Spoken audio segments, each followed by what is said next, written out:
네, 안녕하십니까. 하트웰 의원의 송승준 원장입니다. 안녕하세요. 저는 하트웰 의원의 황유아 원장입니다. 안녕하세요. 하트웰 의원의 노한규입니다. 네, 오늘은 엉치 통증과 좌골신경통의 원인, 척추가 아닐 수 있다. 다소 이제 하지정맥 부전과는 좀 동떨어질 수 있을 거라고 보일 수 있는 주제인데요. 여기에 대해서 한번 이야기해보는 시간을 갖도록 하겠습니다. 우선 여기에 들어가기 앞서서 저희가 항상 해드리는 말씀 있죠? 어떤 거죠, 황 원장님? 대부분의 분들이 하지정맥류라는 단어에 익숙해지곤 하시는데요. 정확한 병명은 하지정맥 부전이 맞습니다. 네. 하지정맥 부전의 대표적인 증상들을 우선 먼저 좀 말씀드리면, 이제 다리의 통증, 그다음에 다리의 특히 종아리 같은 부분에 이제 팽만감, 그리고 다리의 무게감, 그리고 다리의 부종, 이런 것들이 내려갔다 올라가야 되는 피들이 다리에 이제 머무르게 되면서 생기는 대표적인 증상들이고요. 여기에 이제 더해서 정맥 부전으로 잘 나타날 수 있는 증상들이 있습니다. 오늘 말씀드린 엉치 통증, 그 다음에 발이나 다리의 시림, 그 다음에 발을 열감, 발 뒤꿈치의 통증, 허리 통증, 쥐가 난다든지 여러 이제 증상들이 있는데요. 그 중에서 오늘은 엉치 통증에 대해서 먼저 얘기를 드려보도록 하겠습니다. 특히 이제 정맥 부전을 의심케 하는 이제 증상들 중에서 이제 엉치는 주로 이제 좀 오래 앉아 있다가 일어설 때 좀 특히 아프다. 이렇게 좀 말씀하시는 환자분들이 계신데요. 또 어떤 경우들이 좀 있죠, 노 원장님? 통상적으로 엉치 아프다 그러면 엉치가 사실 부위가 굉장히 많긴 네. 한데 주로는 이제 엉덩이 부위, 허리보다 조금 아래 부위, 또 바깥 부위 그 부위를 얘기하는데 아프신 분들 굉장히 많죠. 그리고 엉치 아프다 그러면 대부분 척추에 대한 얘기들을 이미 듣고 오신 분들이 많습니다. 네. 디스크나 척추 협착. 그런데 이제 방금 말씀하신 것처럼 이 다리 또 골반 그 부위에 있는 정맥의 고장에 의해서 이 엉치 통증이 마치 척추 질환 때 오는 엉치 통증과 정말 거의 유사하게 오는데 특징적으로 정맥 고장 때문에 생기는 엉치 통증은 가만히 앉아 있다가 일어서려고 할 때 그때 아프고 일단 몸을 움직이면 좀 나아지고 그런 경우들이 많죠. 우선 말씀하신 것처럼 이게 엉치라 그러면 환자분들이 정말 이제 호소하시는 부위가 되게 다양합니다. 그래서 엉치가 우선 어디인지를 우선은 좀 의견을 이제 통일해야 될 것 같은데요. 엉치는 이제 국어사전에 찾아보면 엉덩이의 방언이라고 되어 있는데 이제 경계를 명확하게 하기 어려운 이제 엉덩이 둔부의 외측, 그다음에 둔부의 아래쪽, 그다음에 이제 둔부와 허벅지의 경계인 그 부분까지를 포함하고 그다음에 또 엉덩이와 허리 부분 사이 그것까지를 포괄하는 명칭으로 그러니까 허리와 허벅지 사이의 부분을 전체적으로 다 본다고 생각하시면 될 것 같습니다. 원래는 엄밀하게 얘기하면 통상적으로는 우리가 엉치, 엉덩이 그러면 그냥 이 엉덩이 전체 그 둔부를 얘기한다 이렇게 이제 얘기할 수 있을 것 같습니다. 네, 이게 이제 또 환자들마다 사실 허리가 아프다 이러면서 그 부분을 집으시는 경우들도 많고 하시기 때문에 내가 정확하게 막 구분을 짓지 못하더라도 저희가 진료를 볼 때 그래서 진단할 때 항상 환자분들한테 아프신 부위를 좀 손으로 직접 집어보세요라는 말씀을 드리거든요. 그럼 환자분들이 이렇게 손으로 허리 뒤를 정말 정확하게 집으시는 분들이 계시고 바깥쪽이나 엉덩이 아래쪽으로 살짝 집으시는 분들도 계셔서요. 그거에 맞춰서도 또 저희가 이제 접근할 수 있기 때문에 조금 더 직관적으로 알기가 쉬운 부분인 것 같습니다. 그럼 이제 엉치 통증이 이제 정맥하고 어떤 상관이 있는지를 보려면 이제 정맥 부전이 어떤 식으로 통증을 일으킬 수 있는지를 한번 좀 더 말씀을 드려야 될 것 같습니다. 이제 정맥혈 울혈과 정맥혈 비움이 있는데 이전에 여러 번 말씀드렸듯이 이제 정맥 부전이라는 얘기는 왔던 피들이 돌아가야 되는 곳으로 돌아가지 못하기 때문에 어떤 곳은 피가 더 몰려 있게 되고 어떤 곳은 피가 좀 더 부족하게 됩니다. 그래서 그 중에서 엉치 통증과 관련된 부분은 한쪽에서 이제 피가 쏠려지면서 부족하게 되는 곳에서 좀 더 통증을 유발할 수 있다고 저희가 이제 그렇게 아직까지는 좀 가설 단계죠, 원장님. 그렇죠. 피가 고여 있을 때 혈액순환에 장애를 일으키고 을 통해서 저산소증과 염증을 통해서 통증을 일으킨다. 이것은 지금까지 밝혀져 있는 것이고요. 근데 혈액이 부족할 때도 통증이 오는데 지금까지는 그것이 동맥피가 부족할 때 통증이 온다는 것은 알려져 있었는데 정맥피가 부족할 때도 역시 순환되는 혈액량이 줄어들면서 저산소증이 올 수가 있기 때문에 정맥혈, 허혈 그렇게 표현하는 것이 맞을 것 같습니다. 네. 이제 정맥 부전이 또 통증을 일으키는 기전은 정맥이 신경과소로 어느 상호작용을 좀 하게 되는데요. 이제 정맥혈 우혈에 의해서 이제 말초 신경병증이 좀 연결이 된다고도 이제 알려져 있는데 이제 저산소증에 의한 염증으로 주변 조직에 인접한 신경병증 유발이 되고 그런 신경병증으로 인해서 이제 통증, 저림, 감각 저하 등이 이제 유발이 될 수 있다고 합니다. 그래서 이제 신경이 정맥에 작용을 해서 이제 정맥의 수축과 이완을 도와줘야 되고 또 반대로 또 이 신경이 잘 기능을 하도록 혈액순환을 잘 도와줘야 하기 때문에 이제 이런 말초 단계에서 이제 신경과 혈관을 서로 이제 어떻게 보면 따로따로 이제 좀 생각할 수가 이제 없다라고 좀 볼 수가 있을 것 같은데요. 이런 식으로 이제 신경에 의해서 그 주변에 이제 통증도 같이 유발이 된다라고 좀 볼 수 있을 것 같습니다. 좌골신경통이라고 하면 주로 좀 어떤 증상을 말하죠, 원장님? 좌골신경은 이제 그 다리 전체를 관장하는 신경의 다발을 얘기하는 거죠. 가장 큰 신경. 그래서 이 신경들이 전부 모여서 이제 척추로 올라가게 되는데 척추로 들어가기 전에 한쪽 다리에 전체적인 신경들이 모여 있는 데가 이제 좌골신경이고 그 신경을 따라서 통증이 오는 것을 우리가 좌골신경통이라고 얘기를 하죠. 그래서 지금까지 이 좌골신경을 따라서 통증이 오니까 이것은 무조건 그 원인이 신경에 문제가 있는 것이다 라고만 생각을 해왔었는데 그런데 이제 그것만이 아니다. 혈액순환의 문제에 의해서도 특히 정맥순환 문제에 의해서도 좌골신경통이 발생할 수 있다라는 것을 지금 저희가 임상에서 굉장히 경험을 많이 하고 있죠. 네. 신경만의 문제가 아니라 그거에 관여하는 주변에 있는 정맥 때문에도 이제 문제가 생길 수 있다는 거를 이제 한 번쯤은 생각해 볼야만 하는 시기가 왔다라고 그렇죠. 이해를 하시면 될 것 같습니다. 네. 그래서 이제 정말 위치도 다양하고 정말 범위도 다양한 엉치 통증인데요. 여기 이제 정말 옆구리 아래 엉덩이 위쪽부터 시작해서 정말 발끝까지 쭉 아프고 저리다고 말씀하시는 분들도 있고 아니면 정말 콕 집어서 거기가 아프다고 하시는 분들 그렇게 해서 정말 이제 다양한 엉치 통증이 정맥으로 생길 수가 있는데 우선 잘 연관이 되는 정맥이죠. 이거는 어떤 정맥이죠, 원장님? 이게 저희가 항상 영어로 시브 이렇게 해가지고 이거를 이제 이번 영상을 준비하면서 한국말로 이제 표현을 하려니까 되게 어렵더라고요. 이제 한국말로 따지면 얕은 엉덩 휘도리 정맥이라고 해서요. 어렵네요. 얕은은 피부 가깝게, 그러니까 깊지 않은 얕은 곳에 위치한다는 거고, 엉덩은 위치가 엉덩이 근처에 있다는 거고, 휘도리 정맥은 이렇게 돌아 들어간다는 뜻이죠. 그래서 정맥이 이제 그런 주행을 하는 것으로 이름이 만들어졌다라고 이해를 하시면 될 것 같습니다. 저희가 보통 하지정맥 부전에 대한 치료를 한다고 하면은 가장 많이 시술을 받는 혈관이 대복제 정맥이라는 혈관입니다. 이 대복제 정맥을 보통 저희가 치료를 한다고 하면 이제 그 새는 부분을 막게 되는데요. 이 대복제 정맥을 폐쇄한 뒤 그 해당 편측에 엉치 통증이 소실되었다는 환자들을 저희가 이제 임상적으로 이렇게 겪어오게 됐습니다.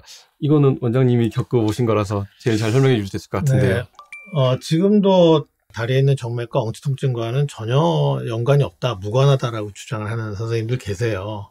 그럴 수밖에 없는 게 지금까지는 그 연관성에 대해서 전혀 알려진 바가 없었고 그리고 지금까지 기존의 치료 방법으로는 엉치 통증이 안 없어졌기 때문에 그래서 이제 그렇게 얘기하시는 것이 당연한데 우리가 재발이 없는 하지정맥류 치료를 하기 위해서는 이 그림의 왼쪽에 있는 것처럼 저기 보면 까맣게 표시된 줄이 있죠.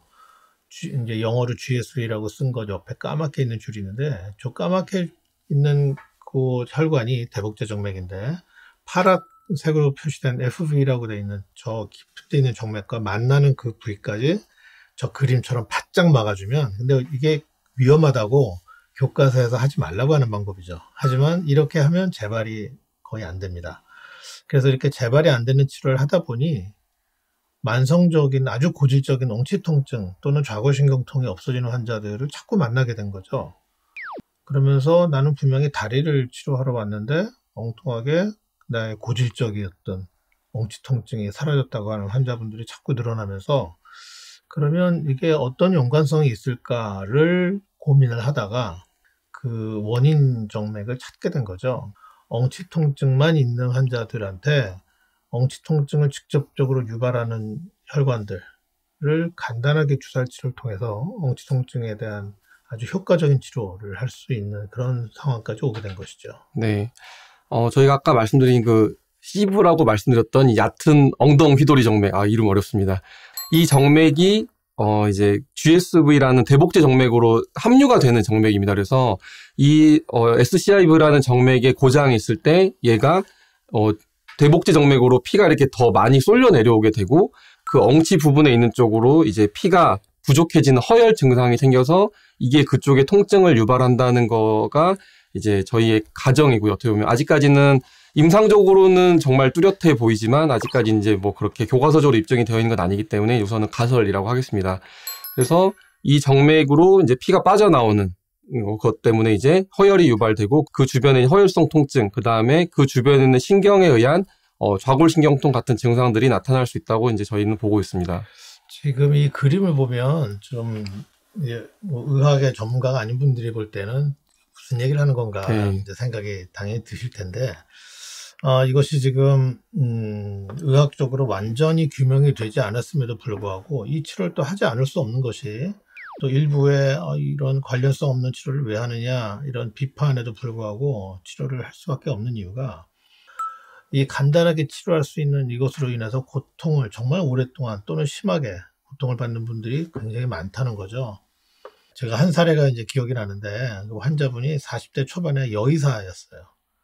20대 초반부터 그러니까 20년 동안 이 다리하고 특히 엉치 통증 때문에 고통을 받았는데 좌골신경통. 그런데 단순히 통증만 있었던 것이 아니고 그쪽에 아픈 쪽에 다리가 가늘어져서 그 반대쪽 정상다리의 굵기가 한 3분의 2 정도밖에 안 됐고요. 본인이 의사이기 때문에 대학병원에서 정말 많은 여러 대학병원을 다니면서 검사도 했지만 어떤 결과도 나오지 않았고 저 병원에 처음에 내원했을 때도 목발을 줍고 오셨었어요. 그런데 저 혈관에 문제가 있어서 주사 치료를 받았고 3년 후에 이분이 찾아오셨는데 그 주사 맞고 그 20여 년 동안 겪었던 통증이 바로 사라졌던 거죠. 그래서 이 작은 혈관 하나가 정말 심한 증상들을 일으킬 수 있는지 아주 보여주는 대표적 사례라고 하겠습니다. 두 분 원장님 그동안 이제 엉치 치료 많이 하셨잖아요. 증상 개선 비율이 어느 정도 되시는 것 같아요?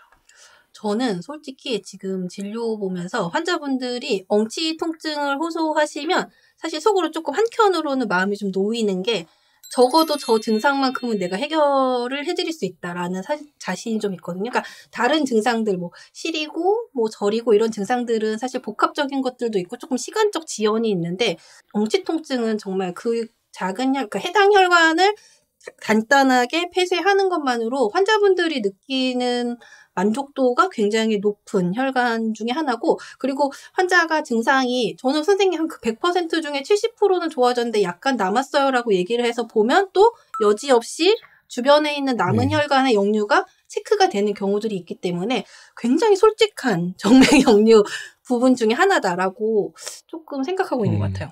그리고 주사를 맞고 진료실을 나가시기 전까지 어느 정도 그 효과를 체감할 수 있는 가장 대표적인 혈관인 것 같습니다. 그리고 또 저희 환자분들 중에 이렇게 얘기하세요. 선생님, 요 앞이 아니고 저는 요 뒤에가 아픈데 왜 자꾸 앞에 검사하세요라고 하는데요. 지금 저희가 계속 설명하는 혈관의 위치는 요 환자의 앞쪽 몸 사타구니 근처에 있는 정맥이고요. 환자분이 증상을 호시하는 거는 엉덩이 뒤지만 요 앞쪽에 있는 혈관을 막는 게 저 지금 그림에서 보시는 것처럼 저렇게 혈관의 주행이 저렇게 되기 때문에 허열성 손상은 엉치 부분에 발생한다. 이렇게 보시고 그래서 저렇게 진료하는구나라고 이해하시면 될 것 같아요. 그래서 이 한국말로 하면 이제 얕은 엉덩 휘도리 정맥이 대복제 정맥과 연관이 되는데 대복제 정맥에 고장이 있으면 대복제 정맥을 같이 치료를 하면서 이제 이 얕은 엉덩 휘도리 정맥까지를 폐쇄를 해야 되지만 대복제 정맥은 이제 상태가 괜찮은 경우에는 이 얕은 엉덩 휘도리 정맥을 간단한 주사 치료를 가지고 이제 막을 수가 있습니다. 근데 그러면은 지금까지 엉치 통증이 이렇게 정맥 부전과는 왜 상관이 있는지가 지금까지는 왜 안 밝혀졌는지 아까 이제 노 원장님께서 이제 초반에 좀 말씀을 해주셨지만 이전에 수술적인 치료를 주로 할 때는 혈관 기시부를 바짝 묶고 제거를 하는 수술을 했었는데 이게 최근 들어서 이제 시술적인 치료를 주로 하게 되면서 이제 대복제 정맥과 합류하는 심부 정맥의 손상을 막기 위해서 이제 바짝 막기를 조금씩 깊이를 해왔습니다. 그래서 이거는 완벽한 치료를 하느냐 아니면 안전한 치료를 하느냐 이 둘 사이에서 이제 의사들이 좀 고민을 할 수밖에는 없는 건데요. 그 부분에 대한 보충 설명을 좀 드리면 지금 슬라이드의 제일 왼쪽에 보면 FV라고 써 있는 게 깊이 있는 심부 정맥, 다치면 안 되는 정맥이고 그 옆에 GSV라고 써 있는 게 그것이 막아야 되는 이제 혈관입니다. 암적색으로 칠해놓은 게 이제 폐쇄 부위를 얘기한 건데, 그리고 그 옆에 SEV라고 한 게, 저게 이제 엉치통증과 관련이 있는 혈관인데, 그래서 제일 왼쪽 그림처럼 이렇게 시술을 하라고 그동안 교과서에 되어 있었죠. 그러면 저기 SAV라고 써있는 혈관이 안 막히게 되죠. 그치? 그러면 이게 엉치통증하고는 전혀 이제 무관하게 되는 겁니다. 그런데 두 번째 그림처럼 이렇게 바짝 막으면, 그러면 이게 사실은 가장 좋은 치료입니다. 완벽한 치료가 되는 거죠. 재발이 안 되고. 그런데 이렇게 막으면 SAV라고 하는 혈관의 출구가 막히기 때문에 이게 이제 그 혈류가 차단되면서 엉치통증이 사라질 수 있는 거예요. 그런데 제일 오른쪽 세 개는 깊이 있는 심부정맥이 열에 의해서 또는 뭐 그 혈관 접착제에 의해서 손상이 되는, 일부가 막히는, 잘못된 거죠.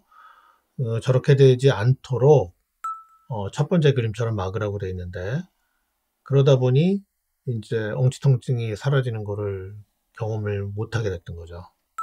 오른쪽 그림처럼 재발을 없애기 위해서 바짝 막으면 저 위에 있는 두 개 정맥의 출구가 막히기 때문에 이러면서 엉치통증이 사라지는 그런 일들이 이제 경험하게 되면서, 그러면서 이 연관성을 알게 된 것입니다. 지금 이게 엉치통증과 이거 전혀 연관이 없다라고 주장하시는 분들은 지금 교과서대로 계속 왼쪽처럼 이제 치료하시는 분들. 그래서 그런 분들이 잘못됐다라고 말할 수는 없지만, 근데 저희도 황 원장님과 저도 이제 저런 오른쪽처럼 치료를 하게 되면은 근데 좀 살 떨리는 순간이 좀 있지 않나요, 이게? 그렇죠. 이제 심부정맥이 손상된다는 거는 사실 이제 굉장히 큰 재앙 같은 일이라고 생각되기 때문에 이제 그렇게 안전하게, 그러니까 심부정맥을 다치지 않으면서 대복제 정맥을 완전하게 막는 치료를 하는 거는 그만큼의 위험성이 좀 따르지만, 그래서 더 이제 이런 치료를 추구하는 숙련된 의사에게 정확하게 치료를 좀 더 받는 것이 더 나은 결과를 받을 수는 있다. 근데 이제 뭐 경험이 없는데 이렇게 하는 게 좋대라고 해서 이제 그 섣불리 덤볐다가는 심부정맥이 언제든 다칠 수 있으니까요. 잘 수련받는 게 중요하죠. 예. 모든 의사들이 할 수 있는 일은 아닌 거죠. 네. 그래서 초음파를 보는 의사가 시술을 해야 되는 게 더욱더 중요하게 보이는데요. 지금 저 심부정맥에서 대복제 정맥이 나오는 저 기시 부분을 초음파를 댔을 때 그 부분에 역류가 심하게 있다. 그러면은 거기를 바짝 막는 게 중요합니다. 하지만 보통은 이제 프로토콜에 따라서 초음파 기사가 볼 때는 기시 부분에 이제 역류가 심하다고 하더라도 수술을 할 의사가 자기 눈으로 그걸 본 게 아니라면 여기는 정말 중요하게 꼭 막아야 되겠다 이런 마음을 갖지 않으면 그런 리스크를 감당하기는 쉽지 않을 것 같습니다. 그래서 꼭 초음파를 직접 보는 의사가 직접 시술을 꼭 해야 된다는 게 아주 중요할 것 같습니다. 하나 더 있습니다. 치료 전에 진단할 때도 초음파를 보는 게 중요한데, 수술방에서 시술을 할 때도 반드시 초음파를 봐야 되거든요. 그런데 시술할 때 초음파를 또 안 쓰는 병원들이 있죠. 예전에 그런 방식으로 많이 했었죠. 네. 레이저 끝에서 이제 빨간 불이 나오니까 수술방 불을 꺼놓고서 카테터를 깊이 집어넣은 다음에 쭉 빼면서 보이기 시작하는 거기부터 대충 이렇게 레이저로 쏘는, 그러면 이런 치료를 할 수가 없습니다. 근데 그런 부분들은 환자들이 미리 파악하기도 어렵고 질문하기도 어렵고, 참 좋은 의사를 만나야 될 텐데. 네. 얕은 엉덩 휘도리 정맥과 대복제 정맥, 그 다음에 이제 좀 더 엉치통증과 관련이 있을 수 있는 이제 작은 정맥들에 대해서 한번 알아보도록 하겠습니다. 우리가 이 옆구리 아래쪽 엉치 부위에 저런 푸르스름하게 이제 망상 정맥들이라고 얘기하는데, 저런 혈관들이 보이는 것을 흔히들 간과를 합니다. 그런데 저 정맥들이 엉치 통증의 아주 중요한 원인이 되는 경우들이 많은데요. 예전에 어떤 환자가 있었냐면, 서울에 있는 모 대학병원에 해결되지 않는 엉치 통증을 해결하기 위해서 뭐 정형외과, 신경외과, 재활의학과 이렇게 이동을 하면서 총 6개월을 입원을 했는데, 제일 마지막에 입원을 한 흉부외과에서 이제 저희 병원에 의뢰가 와서 환자분이 오셨는데, 병원에 도착해서 진료실에 들어온 지 5분도 안 돼서 원인을 알게 된 거예요. 왜냐면 저 부위를 이렇게 열어보니까 그냥 드글드글해요. 혈관들이 늘어난 것이. 그러면서 환자가 중요한 얘기를 했습니다. 제가 화장실에 가서 용변을 볼 때마다 여기를 꽉 누르고 용변을 봐야 되는 거예요. 안 그러면 너무 아파서. 그 말에 이제 정답이 있는 거죠. 힘을 주면 정맥이 우렬이 되면서 팽창되면서 역류가 더 심해지고 그러면서 이제 통증이 오는 건데 결국 그 환자는 저 보이는 혈관들을 주사 치료한 것으로 통증이 해결이 됐습니다. 그렇게 오랫동안 원인을 못 찾는데 이렇게 육안으로 보이는 정맥들이 통증의 원인이 될 수 있다는 것을 저희가 절대 간과해서는 안 되겠습니다. 그리고 엉치가 아까 위치가 아주 다양하고 범위도 다양하다고 말씀드렸었는데요. 저희가 환자분께 최대한 자세하게 여쭤봅니다. 아니면 이제 딱 짚어달라고 말씀드리는데 환자분들이 이제 짚으시는 위치에 따라서 저희들은 좀 더 초음파로 이제 찾아보는 위치들이 좀 다르게 되는데요. 1번을 보시면 1번은 약간 이제 위쪽 엉덩이죠. 위쪽 엉덩이는 저희가 이제 아까 말씀드린 그 슬리브 안의 혈관과 그 다음에 허리 쪽에 있는 혈관을 한번 확인을 하게 되고 2번 그 엉덩이 가운데 쪽이 아프시다라고 짚으면 이제 저희는 또 그 주변을 찾아봅니다. 그리고 이제 엉덩이와 허벅지의 이제 그 거의 아래쪽 거기가 아프시다고 하면 또 거기에 또 저희가 의심해 볼 만한 이제 정맥들이 있는데요. 이 정맥들을 어쨌건 이제 찾았다. 그럼 여기에 대한 이제 치료는 또 그렇게는 어렵진 않습니다. 어떤 걸 할 수 있죠, 원장님? 이게 이제 큰 혈관이 아니고 작은 표제정맥이기 때문에 큰 혈관, 시술이 필요한 큰 혈관 이외에 다른 작은 혈관에 대해서는 이전에도 말씀을 드렸던 것처럼 혈관 경화요법으로 작은 주사로 치료를 하게 되고요. 혈관을 폐쇄하는 하나의 방법이라고 이미 다들 알고 계실 것 같아요. 그래서 계속 반복적으로 노 원장님께서 이 치료가 굉장히 간단하다라고 얘기를 하신 거는 진단이 되고 나면 저희가 그 혈관을 타겟을 해서 주사를 놓는 건 정말 이제는 정말 어려운 일이 아니기 때문에요. 환자분이 정확하게 말씀을 증상을 얘기하시고 진료를 보시는 의사 선생님께서 정확하게 그 혈관을 찾고 그로 인해서 환자분들의 통증 해소 역시 엉치 통증의 경우에는 기대할 수 있기 때문에 이제 쉬운 방법으로 치료가 가능하다. 그리고 위험한 치료가 아니기 때문에 증상이 있는 환자분들에게 또 시도를 또 해볼 수 있다라고도 얘기할 수 있을 것 같습니다. 네, 그래서 오늘은 엉치 통증에 대해서 알아봤는데요. 우선은 엉치 통증이 있다고 할 때 하지정맥 클리닉에 먼저 가는 경우는 뭐 거의 없겠죠. 대부분 이제 허리 척추 쪽을 보신다든지 아니면 그런 쪽을 가셔서 뭐 MRI, CT 이런 걸 찍어 보시거나 아니면은 뭐 정말 뭐 좌골신경통이나 뭐 이상근 증후군 뭐 그런 식의 진단을 받고 뭐 되게 큰 수술까지 받고도 증상이 호전되지 않는 분들도 많이 계시기도 하는데요. 우선은 정맥 부전으로도 가능하기 때문에 우선은 그런 척추나 다른 쪽으로 치료를 하셨는데도 효과가 없으셨던 분들도 이거를 기억해 주셨으면 좋겠고 그리고 정맥의 치료 자체가 이제 척추 쪽에 대한 치료 검사법보다 좀 더 비교적 간단하고 치료가 간단하고 또 효과가 어느 정도 빨리 알아볼 수 있기 때문에 먼저 정맥 쪽을 먼저 확인해 보시는 것도 나쁘지 않을 거라고 생각을 합니다. 그리고 아까 그림에서 보셨듯이 이제 이렇게 엉치 주변에 이렇게 막 뭔가 그런 보이는 혈관들이 많이 있다. 그런데 자기가 또 엉치 통증이 있다. 그런 분들도 한번 같이 그쪽으로 한번 살펴봐 주셨으면 좋겠습니다. 오늘은 엉치 통증에 대해서 알아봤고 다음 시간에 또 뵙도록 하겠습니다. 감사합니다. 감사합니다.